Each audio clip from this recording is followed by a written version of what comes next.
Saya tuh kalau sedang tahajud, matehai para wali-wali songo atau apa, itu yang terpikir di saya itu hanya satu. Agama Islam itu lahir lewat Quran dan hadis.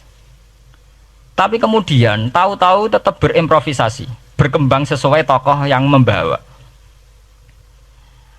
Sampean kalau melihat Islam di India dulu sampai perang besar-besaran, kemudian zaman Abul A'la Al-Maududi, zaman periode Muhammad Iqbal, sampai India pecah, kemudian jadi Pakistan yang bernegara apa?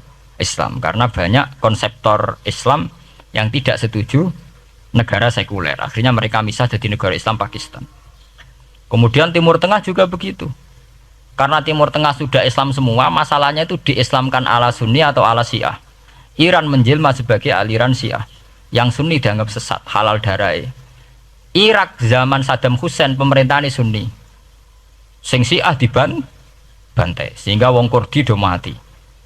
Era Saddam keok gentenan Saddam sing di bantai. Makanya kalau saya ngaji di Jogja, seminar di Jogja bilang, kita ini harus bersyukur. Kita ini punya tradisi konflik yang terbaik di dunia. Enggak, kita ini punya tradisi konflik yang terbaik di dunia. Sampai nak Isra Ikhwanil Muslimin teng Mesir, Badan Intelijen Nasional atau Badan Stabilitas Nasional, Bakor Setanas itu harus terima kasih sama tradisi tokoh-tokoh Islam di Indonesia. Lepas dari kita setuju tidak setuju itu terserah, tapi kita punya tradisi konflik yang paling baik di dunia. Kurang bencinya Gus Dur sama FPI atau FPI sama Gus Dur, paling mereka ya adu statement di depan wartawan. Itu bagus sekali. Cara neng Arab wis tembak-tembakan. Kita punya sejarah. Secara pesantren saya itu punya sejarah panjang. Zaman Mbah Imam beda dengan Mbah Zubair, zaman Kiai Memun beda dengan Kiai yang lain. Paling adu statement saat ada tamu itu paling bagus. Kita punya tradisi konflik paling bagus di dunia. Kayak apa mangkelnya orang NU saat Gus Dur diimpis, dipecat. Tapi habis itu ya sering seminar ketemu Amin Rais. Ya mereka adu polemik, ini tidak konstitusional, ini apa? Gus Dur nggak jurus dekret, sing situ nggak jurus sidang istimewa. Nah, kurang serem sidang istimewa dilawan sidang luar biasa. Pokoknya agak istilah sing serem-serem. Tapi tidak saling bunuh loh, sampean harus syukur loh. Selama ini orang awam sering bilang, loh kiai kok tukaran. Sampean bandingkan di Timur Tengah, jenenge tukaran mesti tahdirudam. Para polisi, para badan intelijen, para yang menjaga stabilitas negara ini harus terima kasih sama tradisi tokoh-tokoh Indonesia. Yang namanya di Mesir, di Irak, di mana-mana jenenge tukaran mesti melibatkan pertumpahan darah. Saat Arab Saudi jadi Wahabi itu besar-besaran itu. Pembunuhan apa pengusiran orang-orang Sunni. Tapi di Indonesia enggak. Desi anarkis. Paling itu tadi adu polemik. MLB dilawan MLB itu masih keren sekali, tidak apa-apa. Itu lebih baik ketimbang adu jotos atau adu hizib lah. Itu masih bagus. Dan ini sampean biar paham, biar syukur jadi bangsa Indonesia. Kita punya tradisi konflik yang baik. Sama nak setelah peristiwa teng Irak, teng Sudan, teng Khartoum, teng Darfur, itu kan orang Islam semua. Gara-gara beda mazhab saling bunuh. Di Mesir ya gitu, Ikhwanul Muslimin dengan pemerintah dan sebagainya. Hatta saya sebesar Sayyid Qutb, sing tokoh populer mohon gak budutnya boten jelas. Di Indonesia bagus sekali. Kita menangi zaman secara sejarah, kita menangi bedanya dulu Ahmad Hasan dengan tokoh-tokoh NU. Kulo nu menangi secara sejarah sering baca. Terus zaman anyar-anyaran NU asas tunggal, bedanya Gus Dur dengan Kiai As'ad. Sak mangke bedane PKB dua versi. Mereka menyelesaikan secara beradab lewat pengadilan, kok pengadilan kalah lewat MA, beradab sekali. Kita harus bersyukur. Dibanding penyelesaian konflik kayak di Irak kemudian ngundang Amerika, akhirnya sekarang kacau balau. Di Timor Leste yang latihan bikin Ramos Hurtadi suduk. Indonesia paling banter ngobong fotonya SBC. Ya masih terhormat lah, masih artinya masih beretika. Kita harus syukur punya bangsa yang beradab. Wong ras setuju antar kiai ya rasan-rasanan. Kiai kok ngono, sing tok kiai kok ngono. Engko sing kiai tengah-tengah ayo ana sing ngono ana sing ngene dadi. Sing ra melok-melok biasanya terus milih amane, ya ana sing ngono ana sing ngene. Saya itu berkali-kali ngaji. Sampean kalau sering baca Quran dan menghayati, artinya orang maca Quran pelang-pelang ora karepe menghayati. Saya itu sekarang sesadar-sadarnya, gitu. Saya masih belajar. Gitu. Ini jamaah sini harus tahu. Gitu. Saya hingga detik ini masih belajar. Entah itu lewat belajar baca Jalalain atau belajar merenung maupun belajar lewat yang lain. Gitu. Quran itu dulu ya sering nyebut begitu itu saya tidak paham. Sekarang tuh saya paham, tambah paham. Misalnya di juz 4 ada istilah ikhwanan. Orang mukmin disuruh ingat peristiwa-peristiwa yang dulu saling kuntum a'daan fa'allafa baina qulubikum fa'asbahtum bi ni'matihi napa ikhwanan. Dulu kamu bermusuh-musuhan yaitu antara kelompok Aus dan Khazraj. Gara-gara barokatul Islam sekarang kamu menjadi ikhwanan.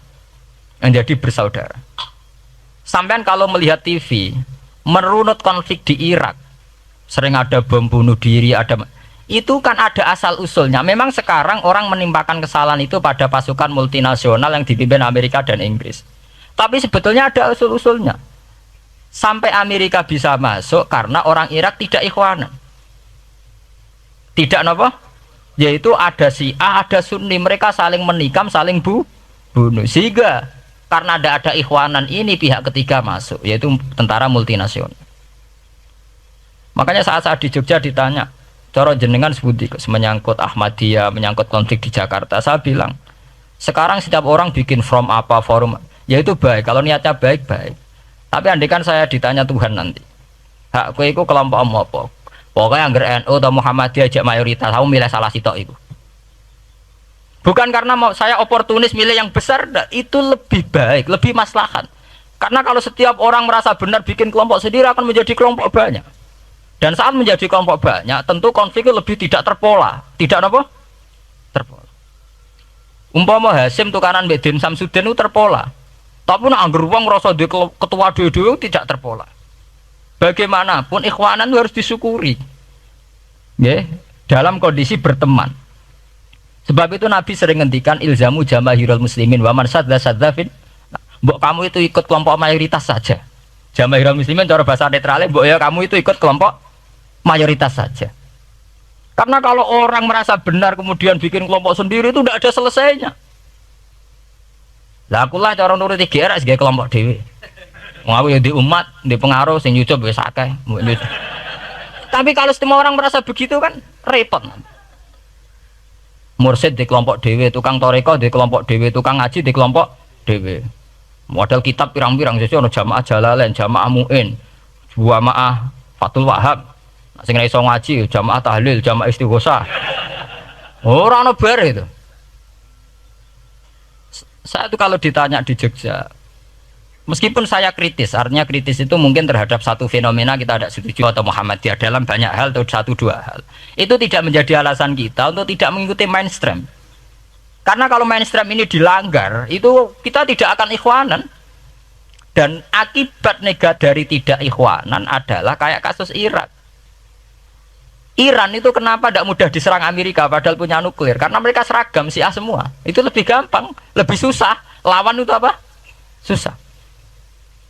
Arab Saudi juga mudah diadu karena karuan seragam Wahabi semua. Kita tidak bicara itu ya akidah. Mungkin kamu bisa debat Wahabi itu benar apa enggak. Tapi karena relatif aman, nggak diacak. Indonesia juga gitu. Kenapa tidak banyak konflik? Karena orang itu Islamnya kalau udah NU ya Muhammadiyah. Buat cocok ra cocok boleh milih. Itu lebih mudah. Ketimbang ada faksi-faksi baru kemudian stabilitas menjadi tambah kacau. Makanya kalau niku saya loh ya, saya pribadi menghimbau ya.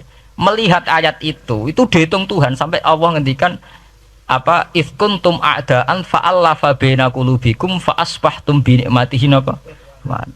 Kekuatan sebuah negara itu bukan karena senjatanya canggih, tapi karena rakyatnya tidak bentrok. Ya bayangkan kayak Indonesia. Andai kan Jawa itu mayoritas Islam. Kemudian mereka ingin mendirikan negara Islam. NTT merasa tidak diwongke terus keluar dari Indonesia. Nanti Maluku, Ambon juga gitu. Daerah-daerah yang Islamnya tidak mayoritas begitu. Kayak apa susahnya militer?